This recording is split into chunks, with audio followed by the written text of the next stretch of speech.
minute, 10 minute, 10 minute murder. 10 minute, 10 minute, 10 minute murder. 10 minute, 10 minute, 10 minute murder. 10 minute, 10 minute, 10 minute murder.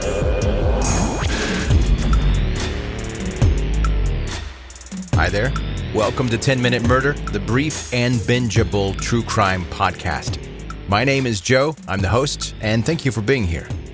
I've had people ask recently, because I haven't talked about it recently, how they can give me a suggestion for a story they'd like for me to possibly cover here on 10 Minute Murder. And there are actually a couple of different ways. First, you can connect with 10 Minute Murder on social media. The show notes of this episode will have the links to that. Or you can just type in 10 Minute Murder into Facebook or Instagram and it'll pop right up. You can send that to me, your story idea, via direct message, and I'll get that.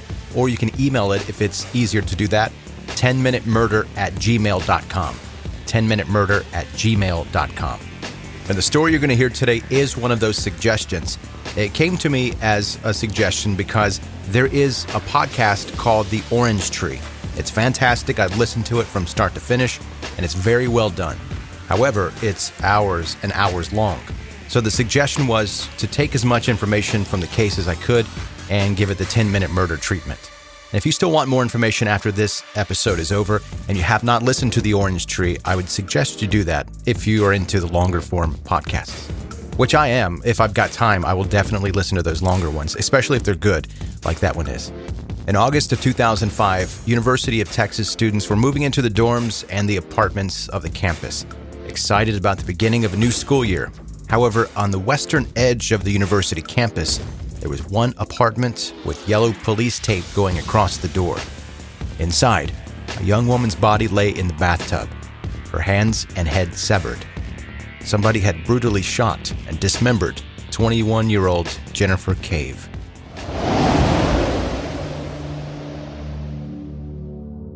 Jennifer Ray Cave was born March 12, 1984, to Charles and Sharon Cave as one of their 4 children. She lived in Austin, Texas, but had grown up and graduated from high school in Corpus Christi. Jennifer enrolled and attended classes at Texas State University and San Marcos, but she struggled academically. She dropped out after 1 semester. Back in Austin, Jennifer had several different jobs, mainly as a waitress. Her battles with drug addiction were well known amongst her friends and family. Still, Jennifer was described as everybody's favorite, a sweet and caring person who tried to help everyone she met. She just needed a little push to get her life back on track. That push came on August 16, 2005, when Jennifer called her mother with good news. A law firm in the state's capital had offered her a great job as a legal assistant. Jennifer was absolutely thrilled. And when Sharon spoke with her daughter again that night around 8:30 p.m., she was still extremely excited about the job and told her mom that she was going to wear the new pantsuit that Sharon had recently bought for her. Later, Jennifer said she was going to sleep and asked her roommate to check in to make sure she was awake in the morning. And Sharon did not know that she had just spoken with her daughter for the last time. The morning of August 17, 2005, Jennifer did not show up for her first day of work. The law firm tried to call her several times and even went to her apartment to leave a note before eventually contacting Sharon, who immediately knew something was wrong. First, she called T-Mobile, Jennifer's phone carrier, who gave Sharon a list of the numbers she had called or had called Jennifer's phone. The last call had been at 1:08 a.m., way after Sharon thought her daughter had gone to sleep. Then Sharon checked the most common numbers on the list and began calling them one by one, hoping somebody would have information about Jennifer. One of the numbers Sharon called belonged to Michael Rodriguez, a friend of Jennifer's who had spoken with her 3 times that night. In the first call, Jennifer had told Michael she was going to spend some time with a friend named Colton. In later calls, Jennifer told Michael that Colton was upset, possibly because of losing his phone, and he had tried to break a window of a parked car. Michael didn't think much of it at the time, and Jennifer didn't sound like she was in distress, and Colton seemed to be just drunk and doing stupid drunk things. Colton was actually one of the people Sharon had already called from the list, but he had not answered. However, as Sharon was on the phone with Michael, Colton returned Sharon's call on her cell phone. Having 2 conversations simultaneously, Sharon asked Colton if he had been with Jennifer the night before. He denied seeing her. Immediately, Michael said, "That's not true. She was with him. He is lying." When confronted, Colton changed his story, saying he had seen Jennifer downtown, but still claimed he did not know where she was. Colton Aaron Petoniak was not just some random guy. Sharon knew her daughter had been spending time with him starting almost immediately after moving to Austin.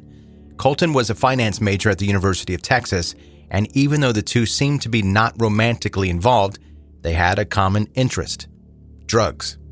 Like in Jennifer's case, Colton's family also was aware of his issues. However, as Colton was an exceptional student with high grades and was well-liked by faculty and friends, nobody could have imagined how things would escalate during the summer of 2005. Around 6:30 in the evening on August 17th, Scott Engel, Jennifer's ex-boyfriend, called Colton asking about Jennifer and her whereabouts, as he had been the last person to see her. Colton again denied knowing anything and ended the call saying, "That B is going to get me arrested." Meanwhile, Sharon called every place in Austin she could think of where her daughter might be, including hospitals and even a morgue. She wasn't getting anywhere, so she went to the police station. They took Jennifer's information but didn't do too much because so little time had passed at that point. Sharon continued the search for her daughter by herself. Sharon also kept calling Colton. She was sure he knew more about Jennifer's disappearance than he was telling. Finally, at about 7:30 p.m., Colton returned the call, and Sharon asked again, "Please, do you know anything about Jennifer?" To which Colton replied, "Dude, I'm eating pizza with my friends." And he hung up the phone. The next day, Sharon and her fiancé, Jim, decided to drive to Austin. They left Corpus Christi at around 11 a.m., and while driving, Detective Kathleen Hector called Sharon, informing her that Jennifer's car had been found at 2529 Rio Grande. Officer Hector also told Sharon that Colton Petoniak lived at that address, in apartment number 88. There was no question where Sharon and Jim would head first. They arrived at the Orange Tree condominiums at around 4 p.m., meeting up with Jennifer's sister Vanessa, who had driven from Dallas to help with the search. The three banged on the door and windows of apartment number 88, calling out Jennifer's name, but there was no response. Even though Detective Kathleen Hector had previously told them that the police cannot do anything yet, Sharon called them again. This time, Officer Guillermo Salinas was sent to the Orange Tree. He checked Jennifer's car and knocked on the apartment door, again without an answer. As Officer Salinas did not have the authorization to enter the apartment, Jim asked what would happen if he forced entry. They were desperate. Still, after Officer Salinas left, Sharon and Jim first tried to enter the apartment with a locksmith, but he also failed to open the door. Finally, Sharon noticed one of the windows was cracked, and fearing that they were running out of time, Jim entered the apartment through that window. Inside, he called out, "I'm here to help. Please don't hurt me. Please don't shoot me. I'm looking for you, Jennifer." Nothing could have prepared him for what he was about to see in the bathroom. As he walked through the apartment, Jim smelled something. He opened the bathroom door and the horrible odor hit him in the face. It took a second for him to really understand what he saw: a decapitated body in the bathroom. Jim immediately returned outside, Sharon yelling, "Is it her? Is it her?" Jim answered, "I think so." They had found Jennifer. The autopsy later revealed that Jennifer's cause of death had been a single gunshot that lacerated her aorta. However, what had been done to her body after she was dead was way more gruesome. Her head and hands were detached. Her body was full of post-mortem stab wounds, and her head had been shot after it had been severed from her body. Police quickly discovered a Smith & Wesson .380 from Colton's car and determined that it was the same weapon used in Jennifer's murder. Meanwhile, Colton left Austin with a woman named Laura Hall, crossed into Mexico, and made their way to Piedras Negras. 4 days later, Mexican police arrested the two at a motel and turned them over to the United States Marshals. Colton stated, "If this is a murder charge, then I know exactly what this is about," as you probably should when there's a headless body found in your bathtub. Colton was accused of shooting Jennifer and was charged with her murder. During his testimony, he called Jennifer, quote, "my best friend," and said that his excessive use of alcohol and Xanax caused a blackout that night, leaving him with no memory of firing a bullet. However, CCTV captured Colton at a hardware store where he purchased an 8-inch hacksaw, safety mask, ammonia, and other cleaning products. On the way back to dismember the body, he stopped at Burger King for a breakfast combo. Colton apparently had a strong stomach. The jury deliberated just an hour and 25 minutes before returning with the verdict: guilty. Colton Petoniak was sentenced to 55 years in prison. He will be eligible for parole once 50% of his sentence has been served. Laura Hall was charged with hindering apprehension and was eventually sentenced to 10 years in prison. She was released in 2018 after serving her time. Her involvement in the murder and dismemberment itself is unclear. Some believe she was the one who fired the fatal shot. However, later after her release, when asked in an interview if she had any concern for the girl in the bathtub, she answered, "I wasn't able to even process. And even today, I have not processed the emotions. I don't know who she was." Even though Laura was not interested in who Jennifer was, many others were. In 2020, a 7-part podcast documentary of Jennifer's case called The Orange Tree was published by The Drag. The show hosts, Tinu Thomas and Haley Butler, wanted to dig into Jennifer's life and learn who she was behind all of the sensational and gruesome facts of her death.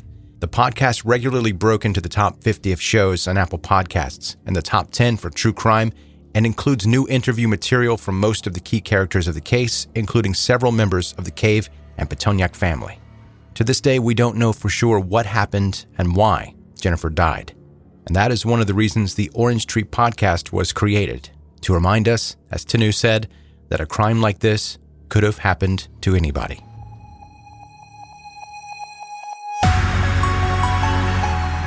That's today's 10-Minute Murder, the brief and bingeable true crime podcast. Thanks for listening today.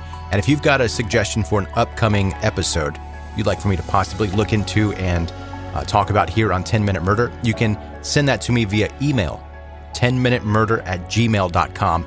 Or if it's easier, you can connect on Facebook or Instagram and send that via direct message. The show notes of this episode, you'll find the links to where you can find 10-Minute Murder on social media, or just as easily go to Facebook or Instagram and type in 10-Minute Murder. It'll pop right up. If you have any friends that you think might be into brief true crime stories like this, please let them know about 10-Minute Murder. Thanks for listening. Have a good night.